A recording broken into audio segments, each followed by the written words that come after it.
أشهد أن لا إله إلا الله. أعوذ بالله من الشيطان الرجيم. بسم الله الرحمن الرحيم. وعن عائشة رضي الله عنها قالت قال رسول الله صلى الله عليه وسلم الماهر بالقرآن مع السفرة الكرام البررة والذي يقرأ القرآن ويتتعتع فيه وهو عليه شاق له أجران۔ حضرت عائشہ رضی اللہ عنہا نے فرمایا کہ قرآن پاک کا ماہر ان ملائکہ کے ساتھ ہے جو میر منشی ہیں اور نیکوکار ہیں، اور جو شخص قرآن شریف کو اٹکتا ہوا پڑھتا ہے اور اس میں دقت اٹھاتا ہے اس کے لیے دوہرا اجر ہے۔ یعنی قرآن کا ماہر وہ کہلاتا ہے جس کو قرآن یاد بھی خوب ہو اور پڑھتا بھی خوب ہو،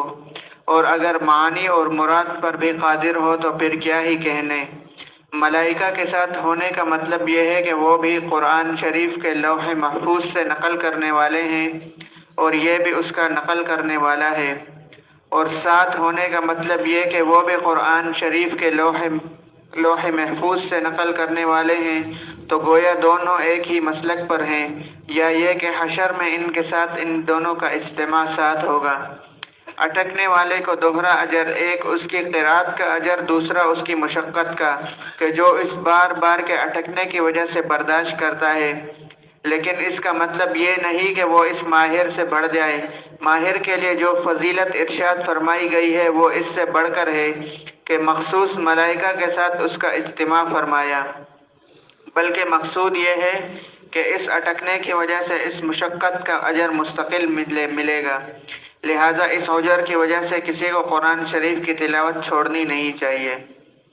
وعن جابر رضی اللہ عنہ عن النبی صلی اللہ علیہ وسلم قال القرآن شافع مشفع وما حل مصدق من جعله امامه قاده الى الجنة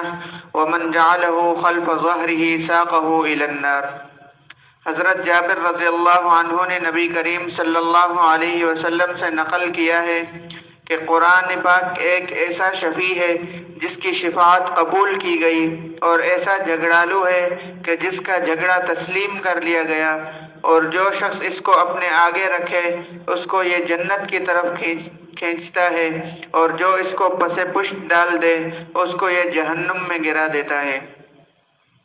فائدہ میں لکھتے ہیں کہ قرآن کریم جس کی شفاعت کرتا ہے، حق تعالی شانو اس کی شفاعت کو قبول فرماتے ہیں اور اپنی رعایت رکھنے والوں کے لیے درجات کو بڑھواتا رہتا ہے، اور اپنی حق تلفی کرنے والوں سے مطالبہ کرتا ہے کہ میرا حق ادا کیوں نہیں کیا۔ جو شخص اس کو اپنے پاس رکھ لے، یعنی اس کی اتباع اور اس کی پیروی کو اپنا دستور العمل بنائے، یہ قرآن اس کو جنت میں پہنچا دیتا ہے، اور جو اس کو پشت کے پیچھے ڈال دے یعنی اس کی اتباع نہ کرے تو اس کا جہنم میں گرنا ظاہر ہے۔ وعن سهل بن معاذ عن أبيه رضي الله عنه قال أن رسول الله صلى الله عليه وسلم قال من قرأ القرآن وعمل به ألبس والده تاجا يوم القيامة ضوءه أحسن من ضوء الشمس في بيوت الدنيا فما ظنكم بالذي عمل بهذا۔ حضرت معاذ جہنی رضی اللہ عنہ نے رسول اللہ صلی اللہ علیہ وسلم کا ارشاد نقل فرمایا ہے کہ جو شخص قرآن شریف پڑھے اور اس کے بعد اس پر عمل کرے، اس کے والدین کو قیامت کے دن ایک تاج پہنایا جائے گا جس کی روشنی آفتاب کی روشنی سے بھی زیادہ ہوگی، اور اگر وہ آفتاب تمہارے گھروں میں ہو تو کیا گمان ہے تمہارا اس شخص کے متعلق جو خود عامل ہے، یعنی عمل کرنے والا، پڑھنے والا۔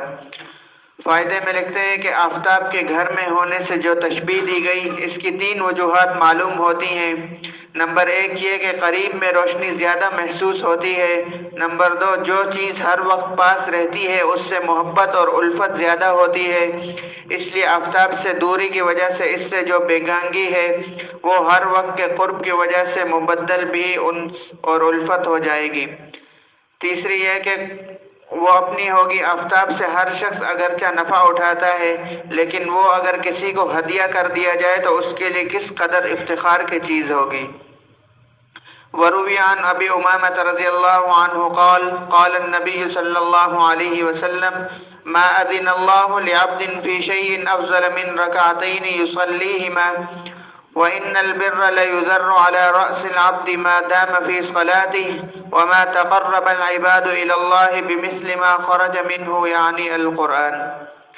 حضرت ابو امامہ رضی اللہ عنہ نبی کریم صلی اللہ علیہ وسلم کا ارشاد نقل کرتے ہیں کہ اللہ تعالیٰ کسی بندے کو 2 رکعت نماز کی توفیق دے دے، اس سے افضل کوئی چیز نہیں۔ بندہ جب تک نماز میں مشغول رہتا ہے نیکیوں کی اس کے سر پر بارش ہوتی رہتی ہے، اور بندے اللہ تعالیٰ کے یہاں تقرب اس چیز سے بڑھ کر کسی اور چیز سے حاصل نہیں کر سکتے جو خود حق سبحانہ تعالیٰ سے نکلی ہے، یعنی کلام پاک قرآن مجید۔